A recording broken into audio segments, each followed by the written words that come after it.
नमस्कार। दिन भर की बड़ी खबरों में आपका स्वागत है। मैं हूं शिवानी। आज की खबरों में बात होगी अनंत सिंह की दावेदारी से जेडीयू में घमासान, सियासी फूट की। वहीं चुनाव आते की मोदी की नई तैयारी, जाएंगे मणिपुर की, और क्या भागवत खत्म करवाएंगे वसुंधरा का सियासी वनवास, चर्चा हुई तेज की। वही भारत नहीं आएगी पाकिस्तानी टीम, किसको दिखा रही आईना की, और ट्रंप के आगे फिर झुके मोदी, क्या चीन रूस से तोड़ेंगे संबंध की। इसी के साथ आज दिन भर की सभी बड़ी और प्रमुख खबरों को जानेंगे विस्तार से। उससे पहले एक नजर सुर्खियों पर। गोगोई बोले मणिपुर आने में देरी पर पीएम माफी मांगे, न्याय में देरी न्याय न मिलने के बराबर है। ट्रंप बोले भारत के साथ रिश्ते रीसेट करने को तैयार हूं मैं, कहा हमेशा मोदी का दोस्त रहूंगा। पीएम ने कहा उनके विचारों की सराहना करता हूं।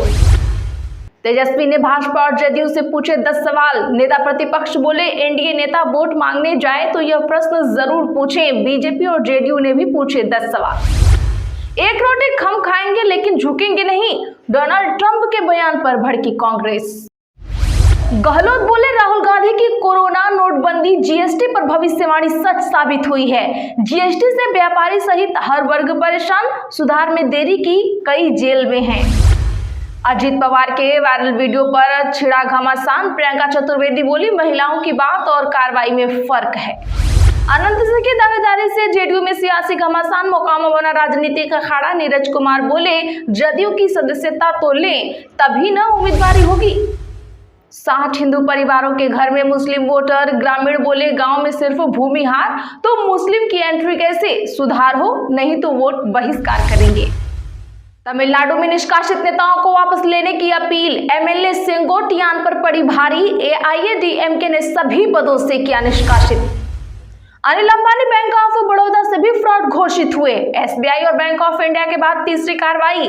दावा आरकॉम पर 1656 करोड़ बकाया है। मोदी ब्रिक्स की वर्चुअल समिट में शामिल नहीं होंगे, अब जयशंकर लेंगे भाग। अमेरिका ने टैरिफ हटाने के लिए ब्रिक्स छोड़ने की रखी थी शर्त। क्या मोहन भागवत खत्म करवाएंगे वसुंधरा का सियासी वनवास, जानिए क्या कह रहे हैं सियासी दांवपेच। वनडे वर्ल्ड कप पाक वीमेंस टीम ओपनिंग सेरेमनी में भारत नहीं आएगी। 30 सितंबर को गुवाहाटी में होगा आयोजन। पाकिस्तान के सभी मैच श्रीलंका में खेले जाएंगे। ट्रंप कहे या नहीं, पीएम मोदी एक महान नेता हैं। फडणवीस बोले भारत अब किसी के दबाव में नहीं। मतुआ समुदाय पर टिप्पणी कर फंसी महुआ मोइत्रा, टीएमसी की सांसद ने की सार्वजनिक माफी की मांग। अमेरिका ने पाकिस्तान को कई विमानों में भरकर भेजी मदद। नूर खान बेस पर उतरे सैन्य विमान। वापस आएगा नीरव मोदी और मेहुल चौकसी। ब्रिटेन की टीम ने किया तिहाड़ जेल का दौरा। लाल किला परिसर से 1 करोड़ के कलश चोरी, वीडियो तेजी से हो रहा है वायरल। सोने पर हीरे और पन्ने जड़े थे। जैन समारोह की घटना, लोकसभा स्पीकर भी आए थे। ईद के जुलूस में भगवा झंडा पर इस्लाम जिंदाबाद लिखा। खंडवा में हिंदू संगठनों को आपत्ति, मुस्लिम पक्ष बोला ये रंग हमारे लिए भी पवित्र। पंजाब में बाढ़ पर अक्षय कुमार ने 5 करोड़ की कहा सहायता करेंगे। एक्टर बोले मेरी तरफ से बाढ़ पीड़ितों के लिए सेवा। कई कलाकारों ने बढ़ाए हाथ। चलिए जानते हैं हम बड़ी और प्रमुख खबरों को विस्तार से। उससे पहले वीडियो को लाइक करें, साथ ही आपसे रिक्वेस्ट है खबरों को आखिर तक जरूर देखें। गोगोई बोले मणिपुर आने में देरी पर पीएम माफी मांगे, न्याय में देरी न्याय न मिलने के बराबर है। जी हां, बता दें कि आज कांग्रेस सांसद गौरव गोगोई ने कहा पीएम मोदी की मणिपुर की संभावित यात्रा को किसी लक्ष्य का अंत नहीं मानना चाहिए, बल्कि राज्य में शांति, न्याय, सुलह और लोकतंत्र को वापस लाने की लंबी यात्रा की सिर्फ शुरुआत है। उन्होंने कहा कि पीएम की संभावित यात्रा 2 साल पहले हो जानी चाहिए थी। जैसा कि कहा जाता है कि न्याय में देरी होना न्याय न मिलने के बराबर है, उसी तरह मणिपुर के लोगों को पीएम की यात्रा से बहुत लंबे समय तक वंचित रखा गया है। गोगोई ने कहा जब पीएम आएंगे तो उन्हें सबसे पहले पिछले 2 सालों में न आने के लिए मणिपुर के लोगों से माफी मांगनी चाहिए। राज्य में अभी भी कई चुनौतियां बाकी हैं। दरअसल आपको बता दें कि बीते दिन गौरव गुवाहाटी पहुंचे थे। यहां इंडिया अलायंस के उपराष्ट्रपति पद के उम्मीदवार बी सुदर्शन रेड्डी के मीडिया इंटरेक्शन में शामिल हुए थे। जैसा कि आपको पता है कि मई 2023 में मणिपुर में मैतेई और कुकी समुदाय के बीच बवाल शुरू हुआ था। इसमें अब तक 260 से ज्यादा लोग मारे जा चुके हैं। ट्रंप बोले भारत के साथ रिश्ते रीसेट करने को तैयार हूं मैं। तुरंत ढीले पड़े मोदी, कहा उनके विचारों की मैं सराहना करता हूं। जी हां दर्शकों, बता दें कि आज एक बड़ी खबर सामने आई है। अमेरिकी राष्ट्रपति डोनाल्ड ट्रंप बीते दिन भारत के खिलाफ दिए गए अपने बयान पर करीब 12 घंटों के अंदर ही बैकफुट पर चले गए। उन्होंने शाम 6 से 7 बजे के बीच व्हाइट हाउस में प्रेस कॉन्फ्रेंस के दौरान एक सवाल पर कहा, मैं हमेशा मोदी का दोस्त रहूंगा, भारत के साथ संबंधों को रीसेट करने को तैयार हूं मैं। बता दें कि इससे पहले शुक्रवार सुबह करीब 6 बजे उन्होंने सोशल मीडिया ट्रूथ पर लिखा था, ऐसा लगता है कि हमने भारत और रूस को चीन के हाथों खो दिया है, उम्मीद है उनका भविष्य अच्छा होगा। वहीं शनिवार सुबह 9:45 पर पीएम मोदी ने ट्रंप के बयान को शेयर करते हुए एक्स पर लिखा, राष्ट्रपति ट्रंप की भावनाओं और हमारे संबंधों को लेकर उनके विचारों की तहे दिल से सराहना करता हूं और उनका पूर्ण समर्थन करता हूं। उन्होंने कहा भारत और अमेरिका के बीच एक पॉजिटिव और दूरदर्शी रणनीतिक साझेदारी है। तो दर्शकों, क्या पीएम मोदी को इतना जल्दी पिघलना था? कमेंट जरूर करिए। तेजस्वी ने भाजपा और जदयू से पूछे 10 सवाल। नेता प्रतिपक्ष बोले, एनडीए नेता वोट मांगने जाए तो ये प्रश्न जरूर पूछे। बिहार में विधानसभा चुनाव से पहले सभी राजनीतिक दलों के बीच आरोप प्रत्यारोप का दौर शुरू हो गया है। इसी क्रम में आज नेता प्रतिपक्ष तेजस्वी यादव ने एक बार फिर नीतीश कुमार और भाजपा पर तीखा हमला किया है। सोशल मीडिया पर उन्होंने एक पोस्ट साझा कर भाजपा और जदयू गठबंधन सरकार से 10 बड़े सवाल पूछे। उन्होंने कहा, बीते 20 वर्षों की नीतीश कुमार की सरकार और 11 वर्षों की डबल इंजन सरकार ने बिहार की 2 पीढ़ियों का जीवन बर्बाद कर दिया है। उनके 10 सवाल कुछ इस प्रकार के हैं। पहला, बिहार सबसे गरीब राज्य क्यों है? बिहार में महिलाएं असुरक्षित क्यों हैं? बिहार में स्वास्थ्य व्यवस्था बेकार क्यों है? बिहार में इतना अपराध क्यों है? बिहार में इतना भ्रष्टाचार क्यों है? बिहार में इतनी बेरोजगारी क्यों है? और बिहार में पलायन की मजबूरी क्यों है? बिहार में स्कूल भवन क्यों नहीं बने? बिहार में नए उद्योग धंधे क्यों स्थापित नहीं हुए? और साथ ही बिहार की शिक्षा व्यवस्था चौपट क्यों है? एक रोटी कम खाएंगे लेकिन झुकेंगे नहीं, डोनाल्ड ट्रंप के बयान पर भड़की कांग्रेस। दरअसल दर्शकों, बता दें कि भारत के खिलाफ खूब बयानबाजी करने के बाद अब अमेरिकी राष्ट्रपति डोनाल्ड ट्रंप के तेवर नरम पड़ते नजर आ रहे हैं।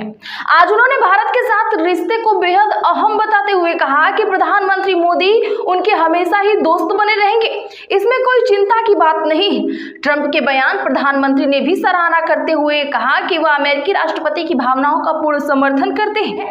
वहीं इससे पहले ट्रंप ने कहा था कि ऐसा लगता है कि हमने भारत और रूस को चीन के हाथों खो दिया है। अब कांग्रेस ने भी ट्रंप के इस बयान पर तीखी प्रतिक्रिया दे डाली है, जिसको कांग्रेस नेता मनीष तिवारी ने सोशल मीडिया पर पोस्ट करके कहा, डोनाल्ड ट्रंप और नवारो जिस तरह से बयान दे रहे हैं वह केवल टैरिफ तक सीमित नहीं है बल्कि हमारे आत्मसम्मान से भी जुड़ा हुआ है। हमने ब्रिटिशियों का भी सामना किया है और उन्हें भागने पर मजबूर कर दिया है। भारत एक रोटी खाएगा लेकिन कभी घुटने नहीं टेकेगा। अजीत पवार के वायरल वीडियो पर छिड़ा घमासान। प्रियंका चतुर्वेदी बोली, महिलाओं की बात और कार्रवाई में फर्क होता है। महाराष्ट्र में उप मुख्यमंत्री अजीत पवार और महिला आईपीएस अधिकारी के बीच हाल ही में हुए बातचीत के वायरल वीडियो को लेकर राज्य भर में चर्चा तेज हो गई है। ऐसे में अब इस मामले में शिवसेना की सांसद प्रियंका चतुर्वेदी ने आज उप मुख्यमंत्री अजीत पवार पर निशाना साधा। उन्होंने पवार के महिला पुलिस अधिकारियों के सम्मान को लेकर दिए गए बयान और उनकी पार्टी के एमएलसी अमोल मितकारी की कार्रवाई के बीच विरोधाभास को लेकर सवाल उठाया है। दरअसल हाल ही में सोलापुर जिले की एक महिला आईपीएस अधिकारी अंजुना कृष्णा और अजीत पवार के बीच फोन पर हुई बातचीत का वीडियो वायरल हुआ था, जिसमें उन्होंने आईपीएस अधिकारी से बदतमीजी से बात की थी। अब इस पर चतुर्वेदी ने बड़ा खुलासा करते हुए लिखा है कि एक और अजीत पवार महिला अधिकारियों का सम्मान करने की बात करते हैं और दूसरी ओर उनकी पार्टी के एमएलसी अमोल मितकारी ने यूपीएससी को चिट्ठी लिखकर आईपीएस अधिकारी अंजुना कृष्णा की शैक्षणिक योग्यता और जाति प्रमाण पत्र की जांच की मांग की है। उन्होंने पूछा कि क्या अजीत पवार जी को पता भी है कि उनकी एक प्रोफाइल पर क्या पोस्ट हो रहा है और उनके पार्टी नेता क्या कर रहे हैं। अनंत सिंह की दावेदारी से जेडीयू में सियासी घमासान, मोकामा बना राजनीति का अखाड़ा। नीरज कुमार बोले, जदयू की सदस्यता तो लें।